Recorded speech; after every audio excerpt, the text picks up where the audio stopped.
were to ask me what are the factors necessary for a lasting relationship, then I would tell you first is a foundation and the second thing is good pillars upon that foundation. కొంతమంది ఇలా నన్ను ప్రశ్నిస్తూ ఉంటారు, మా యొక్క బాంధవ్యంలో మేము గొప్పగా ఉండాలంటే మనం ఏం చేయాలని అడిగినప్పుడు, మొట్టమొదటిగా మీరు మంచి పునాది వేసుకోవాలి, ఆ తర్వాత మంచి స్తంభాలు నిర్మాణం చేయాలని చెబుతూ ఉంటాను. You are a person going through attacks in your relationship. This message is very, very important for you. You need to at least hear it 3 or 4 times and more. మీరు మీ యొక్క జీవిత బాంధవ్యంలో ఏదో లోపాన్ని ఎదుర్కొనొచ్చు ఉన్నట్లయితే 3 లేక 4 సార్లు యొక్క సందేశాన్ని మీరు వినాలి. If you are a young boy, young girl, and you're planning to get into a serious godly relationship, then you need to listen to this message over and over again until it gets in your spirit. యవనస్తులుగా ఉండేటువంటి మీలో ఎవరైనా సరే బాంధవ్యంలోనికి ప్రవేశించాలి అని అనుకున్నట్లయితే మీరు కూడా 2 లేక 3 సార్లు అనేక సార్లు ఈ యొక్క సందేశాన్ని వినాలి. First pillar that I want to talk to you about is this. మొదటి స్తంభము ఈ విషయంగా నేను మాట్లాడతాను. First pillar is love. మొట్టమొదటిగా ప్రేమ అనేటువంటి స్తంభం. Now please listen, I'm not talking about the love that the world teaches between the hero and the heroine. No, I'm not talking about that kind of love.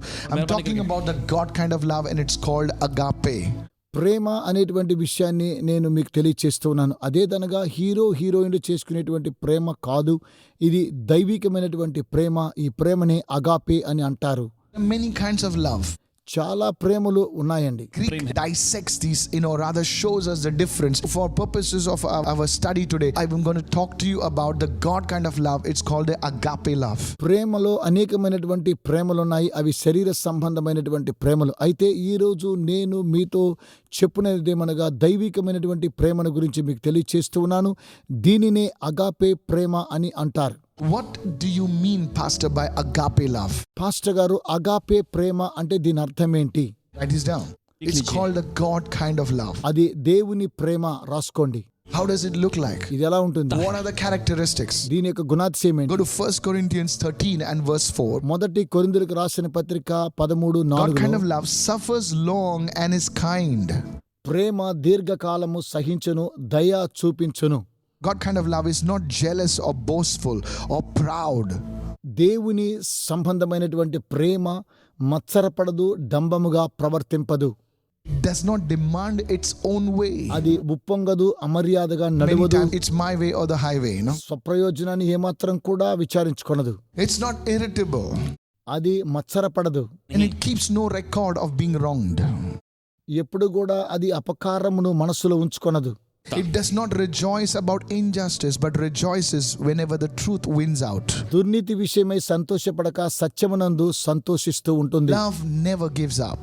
ప్రేమ ఎప్పుడూ కోల్పోదు, Never loses faith. తన విశ్వాసాన్ని కోల్పోదు. Is always hopeful and endures through every circumstance. అన్నిటినీ నిరీక్షిస్తూ ఉన్నది, అన్నిటినీ నమ్ముతూ ఉన్నది, అన్నిటినీ ఓర్చుకుంటుంది. When you read this, ఈ విషయాన్ని చదివితే it sounds too good to be true. ఇవి చూస్తే చాలా చక్కగా ఉంటాయి. When you hear about this, వీటిని విన్నట్లయితే automatically I'm hearing people say, oh, it's not possible to do like this. వినేటువంటి ప్రతి ఒక్కొక్కరు కూడా అయ్యో ఇది ఇలా చేయడం అసాధ్యమని అనుకుంటూ You ఉన్నారు. see, this is the supernatural kind of love. It's not found on the street, my friend. That's why to the natural mind it seems impossible. ప్రియమైన స్నేహితులారా, ఈ యొక్క ప్రేమ వీధుల్లో మనకు ఏమాత్రము దొరకదు, కానీ ఇది ప్రకృతికి అతీతమైనటువంటిది కాబట్టి ఈ యొక్క ప్రేమను మనము పాటించవలసిన వారమై ఉన్నాం. When the human mind hears this, మానవాళి యొక్క మనస్సు దీన్ని వినట్లయితే they will say it's not possible, ye nahi ho sakta. ఇది చాలా అసాధ్యం అని అనుకుంటారు. God showed us. దేవుడు చూపించాడు. I had this very question, how Lord, how will this love operate in us? దేవా, ఏ విధంగా ఎలాగున ఈ యొక్క ప్రేమ మాలో క్రియ చేస్తుందని అడుగుతూ When you ఉంటాను. get into the presence of God, నేను దేవుని the సాన్నిధ్యానికి Bible says వెళ్ళినప్పుడు, you come in the presence of the Holy Spirit. మీరు పరిశుద్ధాత్మ సాన్నిధ్యంలోనికి And వెళ్ళినప్పుడు you bring your container, your heart, your spirit before the Lord, and the Holy Spirit pours out the love of God into your heart. మీ యొక్క పాత్రలను దేవుని యొక్క సన్నిధానానికి మీరు తీసుకుని వచ్చినప్పుడు పరిశుద్ధాత్మ ప్రేమ ద్వారా మిమ్మల్ని కుమ్మరిస్తూ ఉంటాడు. Let me illustrate this. ఇలాగను You వివరిస్తాను. had a big fight, మీకు పెద్ద పోరాటం ఉంది. and you don't want anything to do with that person in your family. మీ కుటుంబంలో ఆ వ్యక్తితో ఏమీ చేయలేదు అనుకుంటాం. You go into the presence of God. దేవుని సన్నిధానికి You వెళ్ళండి. go to church. సంఘానికి You వెళ్ళండి. heard this message or like you're hearing right now. ఇప్పుడు వింటున్న సందేశాన్ని మరలా వినండి. Suddenly the Holy Spirit touches you. పరిశుద్ధాత్మ వెంటనే ముట్టుతాడు. And then you have a change of heart. మీ హృదయం అప్పుడు మార్చబడుతుంది. You say, no, let's leave it here. అలాగే విడిచిపెట్టి వెళ్ళిపోతారు. I wanted to do that extreme thing, but it's okay. అలా చేయాలనుకున్నాను కానీ ఇది సరే అని ఓర్చుకుంటారు. It's not that you are weak. ఇది మీరు బలహీనని కాదు. Don't think you are weak. Or that's why you keep on bowing down. It's not weakness. It is the strength of God, the love of God that's working in your life. You need to rejoice and shout hallelujah. Come on. ప్రియమైన స్నేహితులారా, అది మీ బలహీనత ఎంత మాత్రమో కాదు గాని అది మీరు ఒప్పుకొని పోవడం ద్వారా అది మీకు బలమవుతూ ఉన్నది. దేవుడు మిమ్మల్ని బలపరుస్తున్నాడు. అందరూ హల్లెలూయా Condemn yourself చెప్పండి. saying that, oh, maybe I'm so weak, that's why I keep doing that. చాలా మంది నా మీద ఫిర్యాదు చేస్తూ ఉన్నారు, నేను బలహీనని మీరు ఏమాత్రం అనుకోకండి. It's the love of God. అది దేవుని ప్రేమ. One of the scriptures says his love compels me. Oh, దేవుని వాక్యం తెలియచేస్తూ ఉన్నది, ఆయన ప్రేమ మమ్మల్ని బలవంతం చేస్తుందని. are you listening right now? It జాగ్రత్తగా takes వినండి. hold of you. మీరు దాన్ని No, హత్తుకోవాలి. it's not your emotions. You literally act like Christ. మీరు అక్షరాల ప్రభువైనటువంటి యేసు క్రీస్తు వలె జీవించాలని కోరుతున్నాను. That's you, my sister. నా ప్రియ సహోదరి, That's you, my brother. నా ప్రియ I సహోదరుడా, want to congratulate you. I want to commend you for what you're doing. Hallelujah. మీరు ఏం చేస్తూ ఉన్నారో నేను మిమ్మల్ని మెచ్చుకుంటున్నాను. Allow the Holy Spirit to work in your heart. పరిశుద్ధాత్మ మీలో క్రియ చేయడం ద్వారా Some of you have ప్రేమించండి. been wronged. Some of you have been pained so badly. కొంతమంది మీ యొద్ద దొంగిలించారు, మిమ్మల్ని ఎంతగానో నొప్పించారు. ఇది చాలా Come బాధాకరమే. into the presence of the Lord. అయితే దేవుని సాన్నిధ్యానికి Holy రండి. Spirit, I bring పరిశుద్ధాత్మ, my vessel to you. నా పాత్రను మీ యొద్దకు Pour out తెస్తున్నాను. your Spirit, oh God. ఓ దేవా, నీ ఆత్మ చేత God నింపండి. will indeed pour. దేవుడు కుమ్మరిస్తాడు. Because you see, the oil will not stop. If the vessel is presented, it will not stop. God is faithful to pour into every vessel that is presented to Him. Are you listening now? పాత్రలు తెచ్చినంత వరకు పాత్రలు చేత నింపబడుతూ ఉన్నాయి. దేవుడు నమ్మతగినవాడు కాబట్టి దేవుని యొద్దకు మన పాత్రలు తీసుకుని వచ్చినప్పుడు ఆయన మన పాత్రలన్నీ కూడా నింపుతూనే ఉన్నాడు ఆయన That's how సాన్నిధ్యంతో. you do it. ఎలా చేయాలి? Love is a pillar, ప్రేమ అనేటువంటిది ఒక స్తంభం. powerful pillar. అది శక్తివంతమైనటువంటి స్తంభం People లాంటిది. is this blessing you. ప్రజలు చూస్తారు, Say, pour దీవించబడ్డారు. out your Spirit, oh God. ఓ దేవా, నీ ఆత్మను కుమ్మరించండి. Today, ఈ lift రోజు your hands. మీ చేతులు Say, చూపించండి. let your love flow into my life. దేవా, నా జీవితంలోనికి మీ యొక్క ప్రేమను కుమ్మరించండి. Marriage is going to be me healed. వివాహము స్వస్థపరచబడుతుంది. Your business relationships are going to be healed. మీ యొక్క వ్యాపారము అధికరిస్తూ ఉన్నది. Love has the power to break the power of lust. ప్రేమకు ఒక శక్తి ఉన్నది, అది శరీర సంబంధాన్ని నాశనం చేస్తూ Too ఉన్నది. many people say, oh, you close your eyes and don't see. No. కళ్ళు మూసుకొని అలా చూడకని చెప్పడం కాదు. Love of the world. ఈ లోకంలో ఉండే ప్రేమ How do you overcome that? దాన్ని మూసేస్తూ ఉన్నది. Through loving the Lord. దేవుని ప్రేమించినట్లయితే God pours His love inside of you. దేవుని యొక్క ప్రేమ మీలో కుమ్మరిస్తూ ఉంటాడు. That is a pillar that you will have in your life. మీ యొక్క జీవితంలో ఆ స్తంభాన్ని మీరు కలిగి ఉంటారు. Life will be display of God's power. Hey, మీ యొక్క జీవితము దేవుని యొక్క శక్తిని ఇతరులకు చూపిస్తుంది. Lord, దేవా, I've made many mistakes in my నా life. జీవితంలో చాలా తప్పిదాలు చేశాను. But please, will you touch my life? దయచేసి నా జీవితాన్ని ఒకసారి మీరు తాకండి నాయనా. I've been rude. I've been rebellious. I've been unkind. Oh God, will you touch my mouth? Will you touch my life? Oh దేవా, God. నేను తిరుగుబాటు చేశాను, కనికరం లేకుండా ప్రవర్తించాను. దయచేసి నా జీవితాన్ని ఒక్కసారి మీరు ముట్టండి నాయన అని చెప్పండి. When you speak like that in the presence of God, దేవుని సాన్నిధ్యంలో ఇలా మీరు మాట్లాడండి. you are like wet mud. మీ యొక్క కన్నీరు తడిచిపోవాలి. You place yourself on the potter's wheel. మీ జీవితాన్ని కుమ్మరివాణి యొక్క పాత్ర మీద వేయబడాలి. God's hand will come on you. అప్పుడు దేవుని హస్తం మీ మీదకి వస్తున్నది. He does not shape rock, He shapes mud. ఆయన నిన్ను రాతి వలె కాదు గాని మట్టిలా నిన్ను మారుస్తూ ఉన్నాడు. Yeah. అవునండి. I hope you're receiving this now. ఈ వాక్యాన్ని మీరు అంగీకరించారని అనుకుంటున్నాను. Lift your hands and say, Lord, touch my దేవా, relationships. నా బాంధవ్యాన్ని ఒకసారి మీరు ముట్టండి నాయన. Maybe you're not talking to your loved ones. మీ ప్రియులైన వారితో మాట్లాడండి. Maybe it's for years these things is happening. చాలా సంవత్సరాల క్రితం ఇలాగున జరిగింది. Day. ఈ రోజు Say, Lord, touch my relation. నా బాంధవ్యాన్ని ముట్టండి ప్రభు అని చెప్పండి. So the first one is we spoke about foundation. మొట్టమొదటిగా మనం మాట్లాడుకున్నది స్థిరమైనటువంటి పునాది. Second, we spoke about the pillar is the pillar of love. రెండవది మనము ప్రేమ అనేటువంటి స్తంభాన్ని గురించి Second మాట్లాడుకున్నాం. pillar is the pillar of trust. అలాగుననే నమ్మకము అనేటువంటి స్తంభాన్ని Now, గురించి when it comes to మాట్లాడుకున్నాం. trust, మనము నమ్మకము కలిగి రావాలి. some people find it very difficult to trust one another. ఒకరినొకరు నమ్ముకోవాలంటే చాలా మందికి ఇది చాలా కష్టతరం. Some find it easy. కొంతమంది సులువుగా దాన్ని చేస్తారు. Now, I've spoken to many people who cannot trust even their husbands, cannot trust their wives. చాలా మందితో నేను మాట్లాడినప్పుడు భర్తలు భార్యను నమ్మడం లేదు, అలాగునని భార్యలు కూడా తమ భర్తల యందు ఏమాత్రం కూడా నమ్మిక ఉంచడం లేదని నేను తెలుసుకున్నాను. Because of past experiences, not necessarily what has happened in their relationship, but it's what's happened in their life or around them. Trust develops over time. గతంలో జరిగినటువంటి ఆ యొక్క అనుభవాల చేత ఒకరి మీద ఒకరు నమ్మకాన్ని కోల్పోవడం కాదు గాని, నేటి దినాల్లో ఉండేటువంటి వారికి ఉన్నటువంటి నమ్మకత్వాన్ని బట్టి ఒకరినొకరు ప్రేమించుకొని జీవించడంలో అది ఆ పునాదికి చాలా బాంధవ్యము అవసరమై ఉంటున్నది. How is trust developed? ఏ విధంగా ఈ నమ్మకాన్ని మనం అధిగరించుకోవాలి? Can I give a simple thing? నేను ఒక సులువైన మార్గం చెప్తాను. What do you say మీరేం చెప్తున్నారో, and what do you do? మీరేలా చేస్తున్నారో It's in line. మీ యొక్క జీవితంలో సరిగా చేయండి. People will trust you. అప్పుడే ప్రజల్ని నమ్ముతారు. Pastor, how can I develop trust in relationship? బాంధవ్యంలో నా యొక్క నమ్మకత్వాన్ని ఏ విధంగా నేను కొనసాగించాలి అంటున్నారా? What you say మీరేం చెబుతున్నారో, and what you do, మీరెలా చేస్తున్నారో it comes together. అవన్నీ కలిసి రావాలి. People will trust you. అప్పుడే ప్రజల్ని నమ్ముతారు. Sometimes there's a dichotomy. We say one thing and we do one thing. Dichotomy అని కొన్నిసార్లు అంటారు. ఒకసారి చెప్పేది ఒకటి, చేసేది ఒకటిగా We ఉంటున్నది. can apologize but not really change. క్షమాపణ అడుక్కోవచ్చు కానీ అందులో ఏమాత్రము మార్పు ఉండదు. Difficult to trust. చాలా కఠినంగా When ఉంటుంది. you mean what you say and you do what you say, మీరు ఏం చెబుతూ ఉన్నారో, ఏం అర్థం చేస్తూ ఉన్నారో దాన్ని చెయ్యాలి, చెప్పాలి. people begin to trust you. అప్పుడే ప్రజలు నమ్ముతారు. And I was talking to my son the other day. I was training him in the things of God and organizational stuff. I said, you need to have trusted people. Watch out for people who always do what they say. They're trustworthy. నా కుమారుడికి Even if they are ఒకరోజు not perfect. నేను నమ్మకాన్ని గురించి తర్బీదునిస్తూ ఉన్నప్పుడు అప్పుడు నా కుమారుడు అన్నాడు, ప్రజలు ఒకసారి మీరు గమనించండి నాన్నగారు, ప్రజల్లో వారు ఒకరి మీద ఒకరు నమ్మకం లేకుండా జీవిస్తూ ఉన్నారు, ఇది ఎలాగునా సాధ్యమని అడుగుతున్నాడు. Young people receive this. యవనస్తులారా Young వినండి, at heart receive this. ఇది కఠినంగా ఉంటుంది. Hey, come on. How do you develop trust? I spoke A about that. విధంగా మీరు నమ్మిక ఉంచాలి? What is trust? నమ్మకం అంటే ఏంటి? Trust is making yourself reliable to others. నమ్మకం అంటే ఇతరులకు మీరు చాలా అనుకూలంగా ఉండాలి. They can depend on you. వారు మీ మీద ఆధారపడి ఉన్నారు.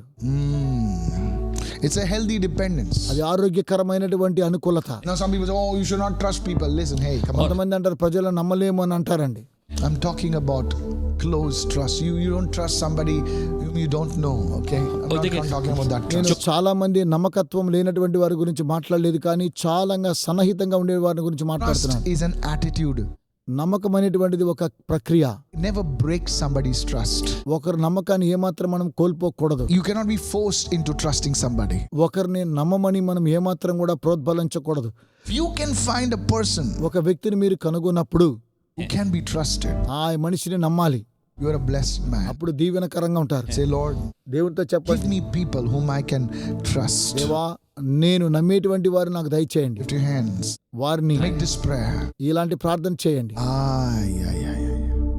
Give me people whom I can trust. నేను నమ్మేటువంటి వారి ప్రజలు నాకు దయచేయండి. Jesus had 11 of them. ప్రభువైన యేసుకు 11 మంది ఉన్నారు. One messed up. ఒకడు వెళ్ళిపోయాడు. This is very powerful. ఇది చాలా శక్తివంతమైనటువంటిది. Lord, give me people whom I can trust. ప్రభువా నేను నమ్మేటువంటి ప్రజలు నాకు దయచేయండి. David had people whom he could trust. దావీదు యందు నమ్మకం కలిగిన ప్రజలు ఉన్నారు. Yes. అవునండి, And God trusted David. దేవుడు దావీదు యందు నమ్మిక ఉంచాడు. Paul had people whom he could trust. పౌలు కూడా అనేక మనుషుల్ని నమ్మాడు. Today we need to pray, Lord, give us the right people around us, oh God. దేవా నా సరిహద్దుల్లో సరైనటువంటి జన సమూహాన్ని నాకు దయచేయండి అని Pray ప్రార్థించండి. for people like that. అలాంటి ప్రజలు కావాలని And if you have ప్రార్థించండి. broken somebody's trust, ఒకవేళ ఎవరి నమ్మకాన్నైనా మీరు విచ్ఛిన్నం చేశారు, then today ఈ రోజు ask God to forgive you. దేవుని క్షమించమని కోరుకుందాం. If you can go and be around them, make yourself available and do it today. మీ చుట్టూ ఉన్నటువంటి ప్రజలను చూసి క్షమించమని కోరుకోవడం కోసమై మీరు వారికి దగ్గరలో ఉండాలని కోరుతున్నాను. అలా You break చేయండి. trust. మీరు వారి యందు నమ్మిక ఉంచండి. When you go against what you have spoken, what you have committed, maybe it's an organization, you're not supposed to leak secrets here and there, you're not supposed to talk things which happen here and there. You've broken the trust of that organization. ఒకవేళ మీరు ఒక కంపెనీలో పనిచేస్తూ ఉన్నట్లయితే కంపెనీలో ఉన్నటువంటి రహస్యాలను ఇటు అటు మీరు అందరికీ చెప్పినట్లయితే కంపెనీలో మీపై ఉన్నటువంటి నమ్మకత్వాన్ని మీరు కోల్పోతూ ఉన్నారు. అలాగుననే మీ బాంధవ్యంలో కూడా మీరు నమ్మకాన్ని కోల్పోకుండా ఉండాలంటే పునాది చక్కగా ఉండాలని కోరుతున్నాను. In a marriage relationship, it's like forever. You cannot go on fishing here and there. వివాహ బంధము చాలా గొప్పది కాబట్టి మనము అటు ఇటు వెళ్ళి ఇక్కడికి వెళ్ళి చేపలు పట్టినట్టుగా ఉండరాదు. No. అలా చేయకూడదు. You're a fisher of souls. You're not a fisher. In marriage, you don't go fishing after you've already met your partner. Are you getting my point? నీ యొక్క భాగస్వామిని కలుసుకున్న తరువాత నీవు అటు ఇటు వెళ్ళి చేపలు పట్టుకోవడం కాదు గాని నీవు మనుషులను బట్టేటువంటి జాలలుగా మార్చబడాలని నేను కోరుతూ ఉన్నాను. If you've committed to something, you'll deliver. I'll deliver this thing on this day. And you can't. People find it very difficult to trust you. ఒకరోజు నీవు ఏదో ఒక తప్పిదం చేశావు, తద్వారా అనేకమైనటువంటి అనర్థాలు గురి కావడం ద్వారా ప్రజలు మీ యందు నమ్మకత్వాన్ని కోల్పోయారు. The third pillar. మూడవ స్తంభాన్ని గురించి చూద్దాం. Third one is the pillar of respect. గౌరవము అనేటువంటి స్తంభం, Pillar of respect or the pillar of honor. లేదా ఘనత అనేటువంటి స్తంభం. Go to 1 Peter chapter 2, please.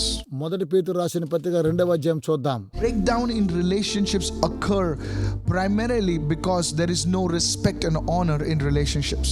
ప్రాథమికంగా మీ యొక్క బాంధవ్యములు ఒకరిని ఒకరు గౌరవించుకోవడం గాని ఘనపరచుకోవడం లేనట్లయితే 1 Peter chapter 2 verse 17. మొదటి పేతురు రాసిన పత్రిక 2వ అధ్యాయం 17వ వచనంలో Peter wrote through the Holy Spirit. He said, honor all people. పరిశుద్ధాత్మ ద్వారా పేతురు రాస్తూ ఉన్నాడు, అందరినీ సన్మానించండి, సహోదరులను ప్రేమించండి అంటున్నాడు. Is it possible to honor all people? అందరినీ సన్మానించడము సాధ్యమే.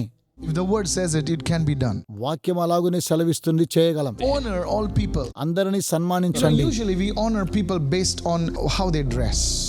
మనము కొంతమందిని సన్మానిస్తాము వారు వేసుకునేటువంటి వస్త్రధారణ చూసి. The person is dressed a little shabbily, sure. This is what happens in the world. We are not to do ఒకవేళ that. ఒక వ్యక్తి మురికిగా వస్త్రధారణలో ఉన్నట్లయితే అతని గురించి పట్టించుకోము. నేడు ప్రపంచము ఈ విధంగానే ఉన్నది. Let us not copy how the world behaves. You see, they have a different packages for different people, Don't do that. Honor all people. Treat people with respect. That is key in ఈ relationships. Come లోకంలో on, somebody. ఉండేటువంటి ఒక్కొక్క మనిషికి ఒక్కొక్క మర్యాదను కలిగి ఉన్నారు. అయితే బైబిల్ గ్రంథం చూసినట్లయితే అందరినీ మనము సన్మానించాలి. కాబట్టి మనము అలాగున చేద్దాం. The men, the women, they support your ministry, they support your business or not. You honor people genuinely. స్త్రీ పురుషులు ఎవరైనా మీ యొక్క సేవకు సహాయపడలేకపోయినా సరే అందరినీ మనము సన్మానించవలసిన వారమై ఉన్నాము.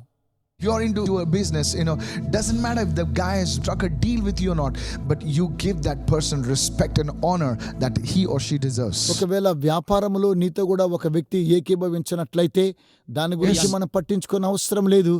ఆ వ్యక్తిని కూడా మనము సన్మానించాలి. Let your business have a pillar of honor. మీ యొక్క వ్యాపారము కూడా సన్మానించేటువంటి స్తంభంగా Put ఉండాలి. it in your business, these 4 pillars. You can say our business is based on these pillars and the foundation of God's me word. యొక్క వ్యాపారము ఈ 4 స్తంభాలుగా ఉండాలంటే ఆ 4 స్తంభాలు దేవుని యొక్క వాక్యంపై ఆధారం చేసుకున్నట్లయితే మీరు విజయవంతం Could be సాధిస్తారు. relationship, honor your wife. మీ యొక్క బాంధవ్యమును కూడా సన్మానించాలి. Don't go and talk about all her wrong mistakes, to somebody else, to some other women. ఎవరో స్త్రీలతో కలిసి చేసినటువంటి తప్పిదములను ఇతరులతో వెళ్ళి పంచుకోవడము అది మంచి పద్ధతి కాదు. Even about your husband, don't go and speak about all the wrong stuff he does. No, you don't speak to others. He or she is your spouse. ఒకవేళ మీ భర్త గారు ఏదో ఒక తప్పిదము చేసినట్లయితే మీ భర్త గారి గురించి అనేకమైన విమర్శలు ఇతరులకు వెళ్ళి చెప్పడం కాదు గాని భార్య అలా చేసినా అలా చెప్పకూడదని కోరుతూ ఉన్నాను. God gave his commandment. దేవుడు ఒక ఆజ్ఞ జారీ చేశాడు. He hard-coded honor into those commandments. ఈ యొక్క ఆజ్ఞల్లో సన్మానించేటువంటిది కూడా ఒక విషయమై ఉన్నది. He spoke, honor your father and mother. మీ తల్లిని తండ్రిని Many సన్మానించమంటున్నారు. people say, oh, that is Old Testament. No, sir. Paul wrote it again. చాలా మంది అంటున్నారు అది పాత నిబంధన. అలా కాదు, అది క్రొత్త నిబంధనలో కూడా కలదు. Ephesians 6, he says, honor your father and mother. That's scripture, my friend. ఎఫెసీయులకు రాసిన పత్రిక 6వ అధ్యాయం 1వ వచనములో బైబిల్ గ్రంథం తెలియజేస్తుంది నీ తల్లిని నీ తండ్రిని సన్మానించమంటుంది. See, today's generation does not know how to honor their parents. నేటి జనాంగం చూసినట్లయితే తల్లిదండ్రులను వారు సన్మానించేవారు కాదు. Yet in this is hidden a blessing. You see, whatever you honor, whatever you respect, it will come to you. మీరు ఎవరినైతే ఘనపరుస్తారో ఎవరినైతే సన్మానిస్తారో అందులో మర్మం ఉన్నది, అది తిరిగి నీకు లభిస్తూ ఉన్నది. Learn to value people. ప్రజలకు మనం విలువ కట్టాలి. Learn to honor people? ప్రజలను ఘనపరచాలి. How do you honor? Appreciate them when you can, genuinely, not कैसे? flattery. చక్కగా వారిని వారు చేసిన పనిని బట్టి సన్మానించాలి. Yeah, शालबाजी के shooting, नहीं, how झूठी are तारीफ नहीं you? करनी है. Oh, you're blessed. No. All that fake stuff throw और out. बस- దీవించబడతారని ఈ విధంగా ఏదో ఒక అపోహ చెప్పకూడదండి. So learn to honor people genuinely, చక్కగా ఏ విధంగా మనుషులను ఘనపరచాలో మీరు నేర్చుకోండి. that it may be well with you and you may live long on the earth.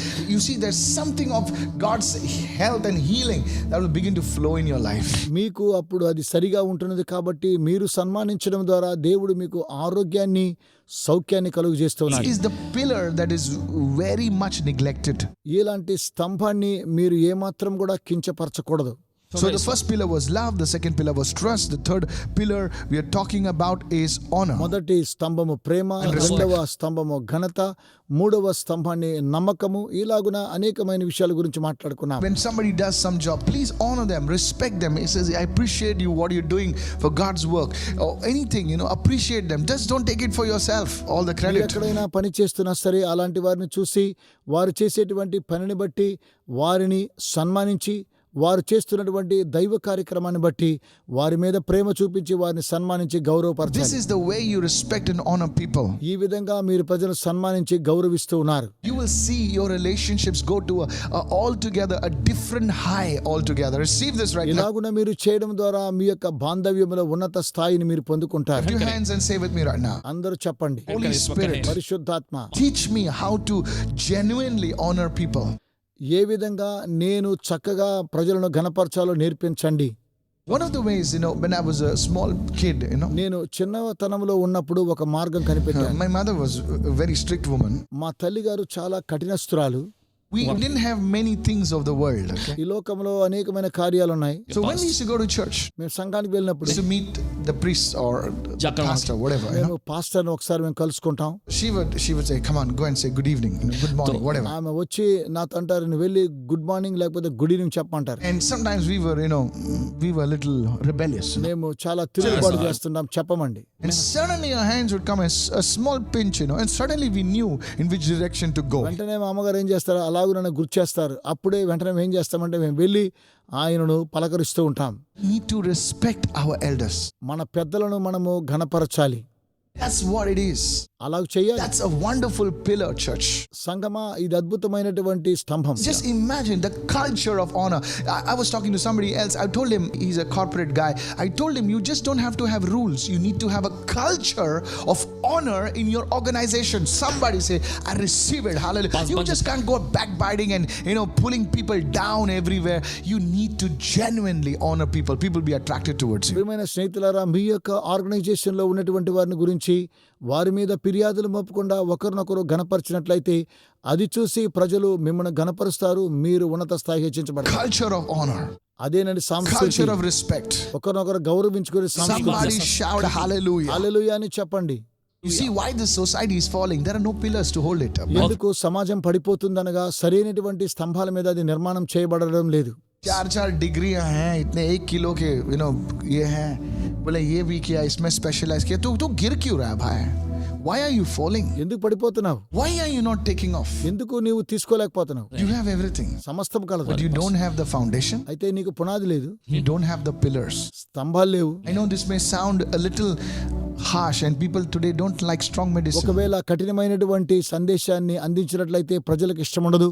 కఠినమైనటువంటి మందులు తీసుకోవాలంటే మనుషులకు ఏమాత్రం కూడా People like ఇష్టం ఉండదు. chocolatey stuff. That's why there's diabetes. Chocolate లాంటి ప్రజలు ఉంటారండి. చాక్లెట్ లాంటిది ప్రజలు అంటే ఉన్నట్లయితే వారికి డయాబెటీస్ వస్తుంది. Need strong medicine. In the early days, वो कड़ू था ना रवि, ऐसे डालते थे पास्टर जी. काढ़ा पास्टर काढ़ा सब कुछ ठीक हो जाता.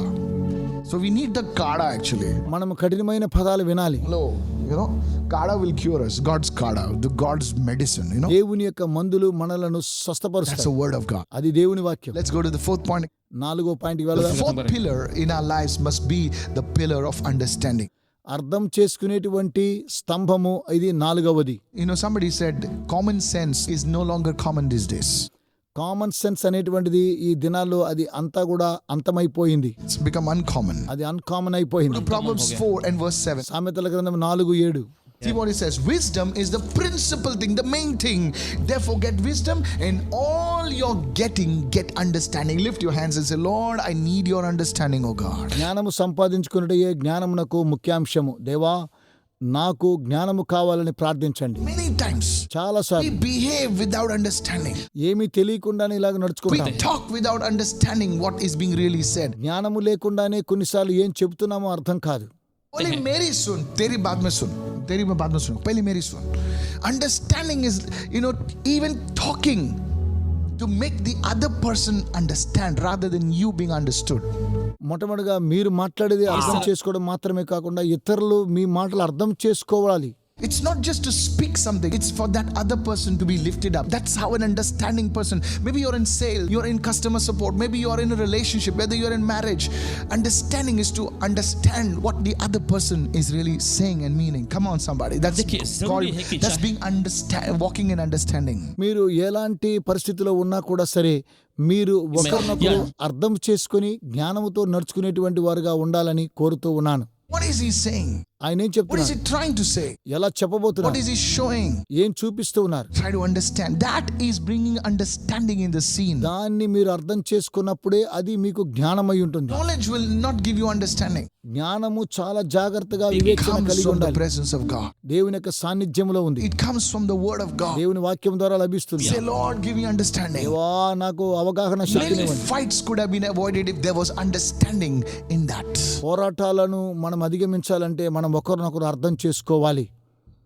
Sometimes we look at simple fights and say, hey, what is this? It's such a foolish thing. It's such an ordinary thing. The fact is, both the parties are not understanding. అరే ఎందుకు బుద్ధిహీనతగా ప్రవర్తించారు, ఈ చిన్న విషయానికి ఎలా అయిపోయారే, దీనికి కారణం ఏమనగా ఇద్దరు అవగాహన శక్తి లేదు. You don't understand. ఇద్దరికి అర్థం కాలేదు. The people who are arbitrating that process, even they don't understand. ఒకరినొకరు మాట్లాడుకుంటున్నారు కానీ దేని గురించి మాట్లాడుకుంటున్నారో వారికి అర్థం కావడం లేదు. Because they've got their degrees. They have nothing against degrees. Okay, I have mine too. And a lot of rules and regulations, but there's no understanding. వారికి అనేకమైనటువంటి డిగ్రీలు ఉంటాయి కానీ వారు నిజంగా దేని గురించి అవగాహన చేసుకోవాలో అనేటువంటి విషయాన్ని గురించి వారు ఏమాత్రం కూడా వాటిని అర్థం చేసుకోలేకుండా It ప్రవర్తిస్తుంటారు. involves asking. It involves sharing. It involves listening. 3 main keys of understanding. Right? అర్థం చేసుకోవాలి అంటే ఒకరినొకరు జాగ్రత్త వహించాలి, ఒకరినొకరు ప్రోత్సాహపరచుకోవాలి, ఒకరినొకరు ప్రేమించుకోవాలి, Communication, మాట్లాడుకోవాలి, Asking. అడగాలి, sharing, పంచుకోవాలి, listening. వినాలి. That's understanding. ఇదేనండి అవగాహన. Say, Lord, give me your understanding. దేవా అర్థం చేసుకునే శక్తి Say, ఇవ్వండి. Lord, give me your wisdom. దేవా మీ జ్ఞానం ఇవ్వండి, Give me your understanding. మీ అవగాహన శక్తినివ్వండి. In the name of Jesus. యేసు నామమున